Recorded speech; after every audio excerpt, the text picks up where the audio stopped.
On n'a rien à cacher, un podcast du collectif Rescapé.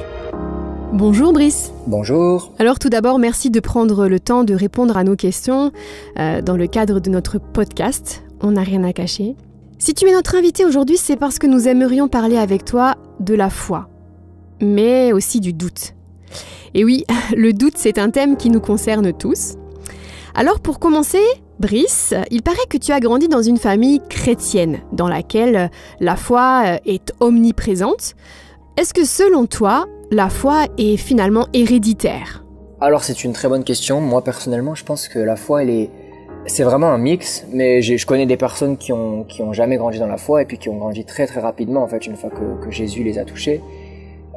Après, je connais aussi beaucoup de personnes qui ont grandi dans la foi avec une famille chrétienne qui leur enseignait des principes bibliques. Bien sûr, il y a une part qui est héréditaire dans le sens de la connaissance, mais il y a une part de la révélation et une part de rencontrer Jésus personnellement qui ne peut pas être héréditaire, et je pense que chaque individu a besoin en fait d'avoir sa propre expérience avec Dieu, sa propre expérience avec Jésus, le rencontrer personnellement. L'année de ta terminale a été assez compliquée pour toi au niveau de la foi justement. Peux-tu nous expliquer ce qui s'est passé? Alors moi, il faut savoir que je me suis fait baptiser à 15 ans. J'étais déjà parti faire des voyages missionnaires à cet âge-là. Et dans le bac littéraire, le problème, c'est que c'est un problème, mais c'est une bonne chose. C'est qu'ils nous apprennent beaucoup à penser par nous-mêmes. Il y a beaucoup de philosophie. On a 8 heures de philosophie par semaine. Il y avait cette prof qui nous disait tout le temps qu'il fallait faire comme Descartes, passer du doute au cogito. Donc Descartes, c'est un philosophe. En fait, ça veut juste dire qu'à un moment dans notre vie, il faut douter de tout et placer chaque élément et savoir pourquoi on y croit.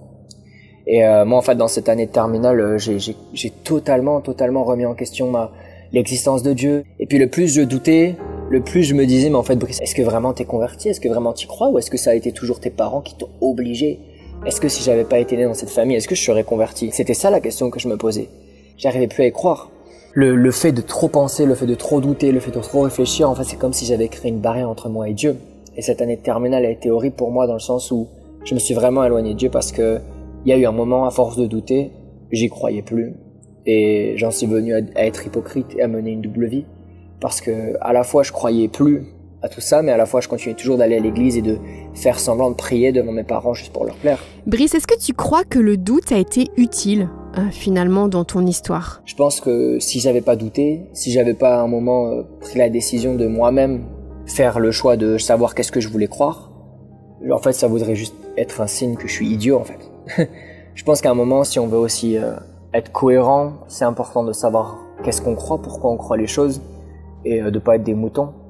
Et je pense que c'est une démarche de beaucoup de jeunes aujourd'hui, et c'est très bien en fait. Ça prouve qu'on est intelligent, ça prouve qu'on a envie d'avoir notre propre opinion, qu'on a envie de devenir adulte. Et moi j'encourage en fait tout le monde à un moment dans leur vie douter et savoir pourquoi ils croient les choses. Alors en ce moment, tu réponds à nos questions, mais tu es bien loin de nous, puisque tu fais des études dans une école biblique aux États-Unis. C'est donc que finalement, j'imagine que tu as retrouvé cette foi-là. Peux-tu nous expliquer ce qui s'est passé? Qu'est-ce qui a changé en toi? Alors c'est vrai qu'après, quand j'ai eu cette crise en terminale, ça a créé beaucoup de conflits, notamment avec ma famille. Mes parents, ils étaient super déçus de moi. Et il y avait une période en fait où on parlait presque plus, où j'étais allé partir vivre dans un autre appartement pour mes études supérieures. Jusqu'au jour où en fait, après ils m'ont demandé pardon, ils m'ont juste dit qu'en fait ils m'aimaient, peu importe mes décisions. Et puis il y avait un week-end en fait où je suis revenu tout simplement et j'étais dans ma chambre et puis ma mère elle venait, je pense qu'elle me ramenait juste du linge en fait. Je lui dis cette phrase, maman, moi tu sais la religion c'est pas pour moi. J'ai essayé de prier, j'ai essayé de demander à Dieu de me parler, de se révéler à moi, mais en fait il s'est jamais révélé à moi. Et puis je me rappelle, elle m'a juste dit cette phrase, mais Brice, mais t'as tout vu. Nous on peut rien faire pour toi. Tu connais la Bible, t'as grandi ici. Bah, la seule chose que je peux faire pour toi, si tu veux, c'est prier pour toi. À ce moment-là, j'étais probablement allé partir en boîte de nuit la veille ou quelque chose comme ça. Et puis elle me dit juste cette phrase et moi je savais que ça lui ferait plaisir de dire oui. Alors je dis oui si tu veux. Et à ce moment-là, c'est comme si en fait les yeux de mon cœur se sont ouverts en fait. C'est d'un seul coup que toutes les barrières sont tombées. D'un seul coup, j'ai juste senti la présence de Dieu tellement fort dans mon cœur, tellement fort dans la chambre. Et j'ai commencé à pleurer. Et j'ai commencé moi-même à prier. Et j'ai commencé à dire à Dieu, Seigneur, je te demande pardon et je reconnais que tu existes. S'il te plaît, accepte que je puisse revenir à toi. Et puis d'un seul coup, j'ai juste ressenti la paix dans mon cœur.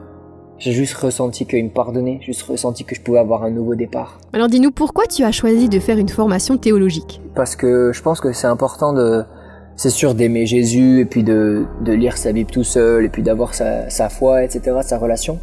Mais je pense qu'à un moment, c'est quand même bien de partir dans une école avec des personnes qui ont fait 8 ans d'études en université, qui connaissent la Bible parfaitement, qui vont pouvoir me donner plus de bases sur les principes bibliques, sur qui est Jésus, mais aussi tout le contexte historique. Et puis dans la démarche de philosophie et du fait aussi de savoir pourquoi je pense les choses, c'est vraiment super important pour moi, qui aime vraiment réfléchir et qui aime vraiment creuser un petit peu. Alors si j'ai bien compris, ta foi est donc bien réelle aujourd'hui. Mais franchement, dis-nous, est-ce qu'il t'arrive encore de douter? Des fois, ça m'arrive vraiment de douter de l'existence de Dieu en fait. Dans les moments où je suis fatigué, dans les moments où je le vois pas à l'œuvre, et des moments vraiment de désert, et puis au fait, je dois revenir à juste me rappeler de ses promesses, je dois me rappeler à ce qui est dit dans sa parole, je dois me rappeler de tout ce qu'il a fait déjà dans ma vie, de combien il m'a protégé tellement de fois, de combien il m'a béni tellement de fois, il m'a ouvert des portes pour partir ici aux États-Unis, il m'a ouvert des portes pour trouver ma fiancée aujourd'hui. En fait, je peux juste dire waouh. Et puis après aussi, bien sûr, il y a des moments où je doute de sa fidélité. Il y a des fois où je me dis mais comment est-ce que je vais faire pour payer mon année? Il y a des fois où je me dis mais comment est-ce que je vais faire pour vivre parce que je suis étudiant. Et des fois je doute qu'il va pourvoir. C'est des témoignages du passé en fait sur lesquels je dois m'accrocher pour construire le futur aussi. Alors justement, pour finir, quel conseil donnerais-tu à celles et ceux qui peut-être doutent justement en ce moment? Que dirais-tu à celles et ceux qui ont l'impression d'avoir perdu la foi? Je pense que la révélation de Dieu, elle peut arriver tout seul dans votre chambre en fait, où vous pouvez juste dire avec vos mots, Dieu, Seigneur, Jésus, si t'existes, révèle-toi à moi, parle à mon cœur, tu vois tous mes soucis, tu les connais tous et j'ai pas la paix, mais si t'existes, je te prie que tu puisses me remplir de ta présence maintenant dans ma chambre, dans le secret de ma chambre, je te prie que tu puisses parler à mon cœur. Je te prie que tu puisses te révéler à moi. Je pense que vous pouvez aussi le mettre à l'épreuve. Dieu, il vous répondra. Parce que c'est pas un petit Dieu, c'est le Dieu puissant et vrai. Et il a envie d'avoir une relation avec vous. Il a envie de vous parler. Moi, ce que je vous dirais, c'est que il est jamais trop tard. Je pense qu'en fait, Dieu, il a toujours son bras tendu vers nous. Et même si on le voit pas, il attend juste que nous, on lui tende le nôtre. Et puis aussi, si jamais vous avez quelques questions que ce soit, vous pouvez juste contacter Rescapé ou contacter quelqu'un que vous connaissez qui est fort dans la foi et lui demander de prier pour vous, lui demander de vous accompagner dans le processus. Un grand merci, Brice. C'était On n'a rien à cacher, un podcast du collectif Rescapé produit par Trésor Média.